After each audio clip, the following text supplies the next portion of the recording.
Yo, Chuck. Hey, what's going on YouTube? In this video, I'm going to show you how to move an element using the DOM and then using your keyboard. So we're going to make an element move on the screen, which is pretty cool. So you can see I've got a generic boilerplate template. I think I Googled it honestly, and it came pre-linked up with the JavaScript file and the CSS file. So I added those two files with those respective names. So we should be all hooked up and good to go.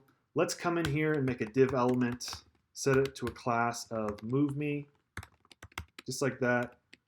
If you can type, I can't apparently.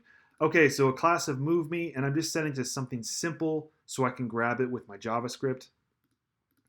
So in here in the JavaScript file, let's make a variable called move_me and document.querySelector, and then I'm going to pass in that move_me class I created.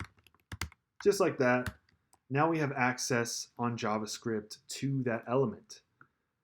So I'm going to want to give that element some styles though so I can see it on the screen. So I'll do that real fast. move_me.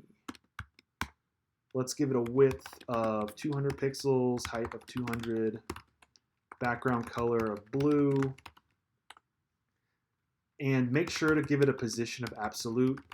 Basically, a position of absolute is not going to confine this element to the DOM's rules.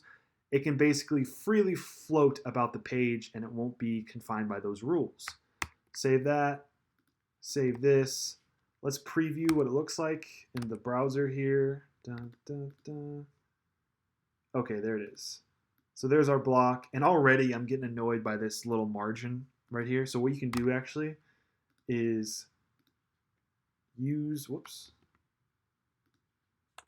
you can use the universal selector and just say margin 0, padding 0, and it'll get rid of that annoying little space right there.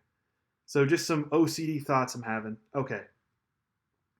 So how are we going to make that block move? Well, we need to have some way of recording our key presses. And the way you do that is with something called an event listener.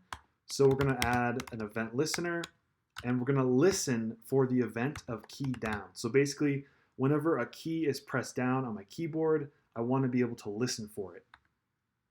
When that happens, I'm going to fire this function.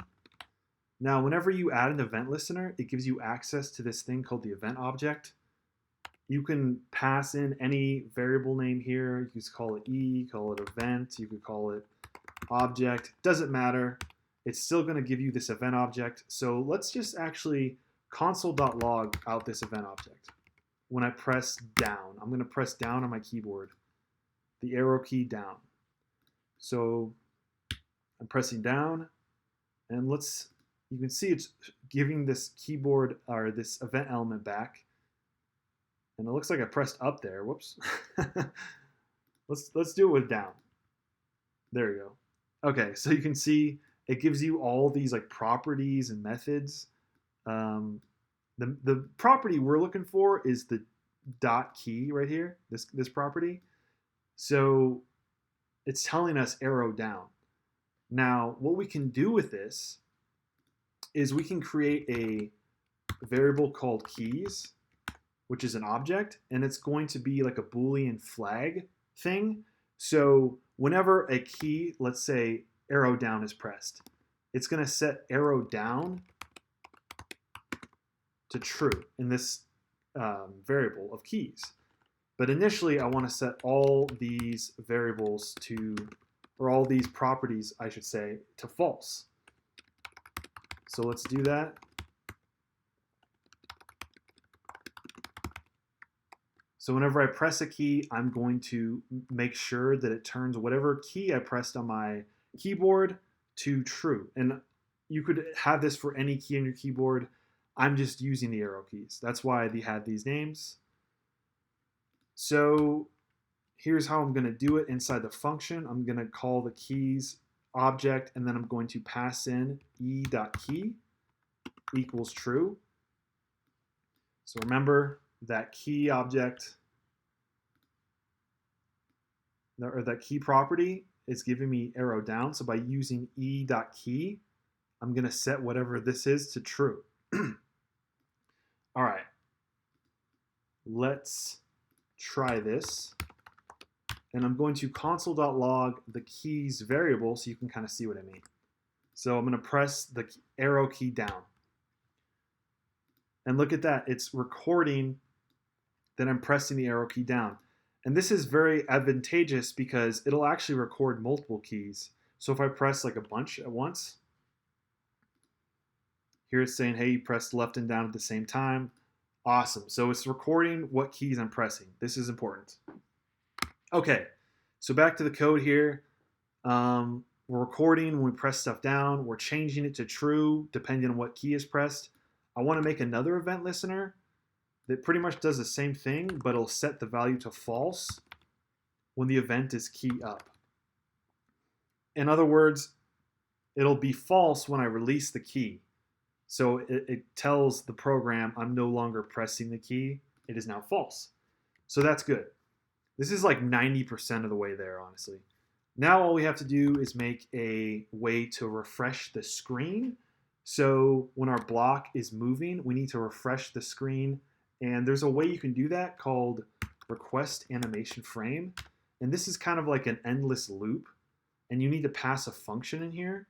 So let's pass a function that we can call endlessly.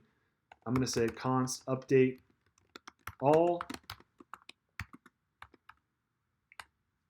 So when my code runs, I want to run window.request animation frame. I'm going to pass in update all. This is going to fire the update all function, which is just going to do the same thing and call itself.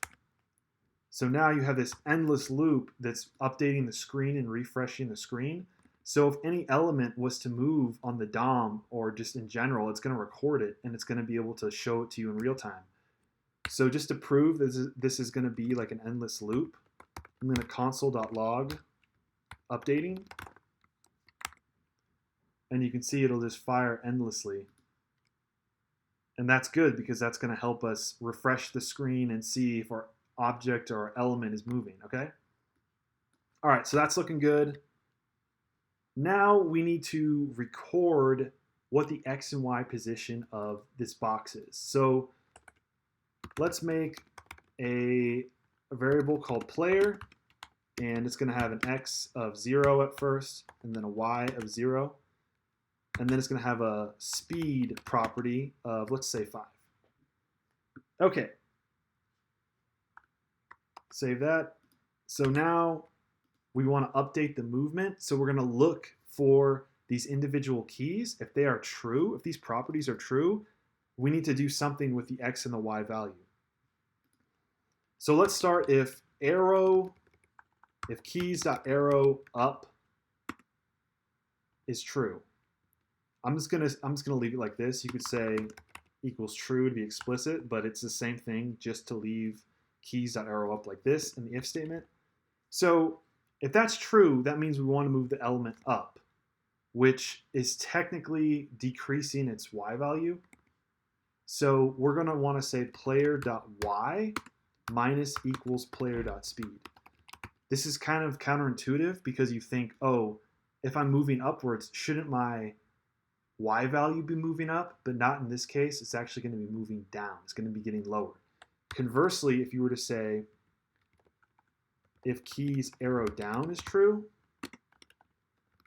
now you actually want to increment by player.speed because that's going to drag you further down on the DOM document. So those are looking good. Let's do left and right now. Keys.arrow right. This is going to affect our x value. So if we're going to the right, we're increasing by player.speed. And then if we're moving to the left, we're doing the opposite. We're decreasing our x value by player.speed.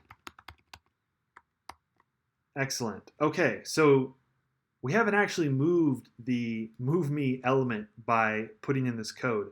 This code is just kind of like keeping track of where the element should be. So at the very end here, I'm going to adjust the style of the code of the block, which is going to actually move it. So I'll say move me dot style dot left. Whoops. Dot left. And I'm going to set that to my x value. So I'm going to say that's going to be equal to player x. But remember, whenever you use the style dot left, dot right, dot top, whatever, it actually expects a string value. So you can do a little tricky type conversion here and say plus pix. So what this is going to do, let's say my x value was 100.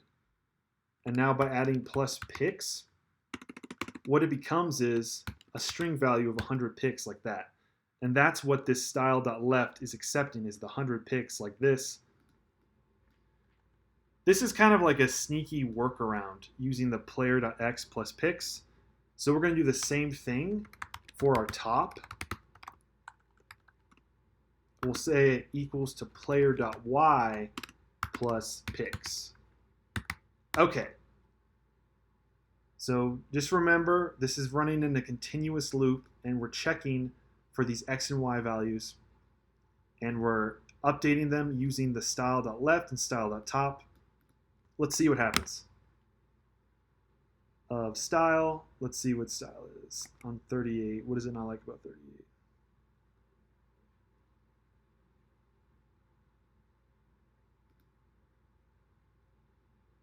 Dun, dun, dun, dun. Player.x equals plus null. Of style.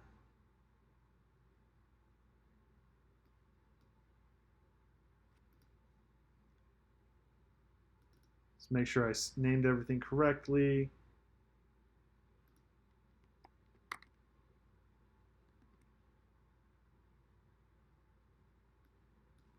Let me try something here.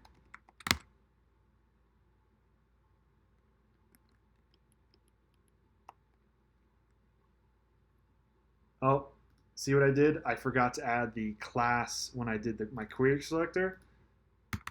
That could have been a disaster. Okay. So now let's see if it moves, and it does. Cool. Yeah, so sorry about that, guys. I'm a noob, and I forgot to put this class thing right here in my query selector. But it works. It works. And now we could actually adjust our starting x and y values. So let's do that. Set it to like 300.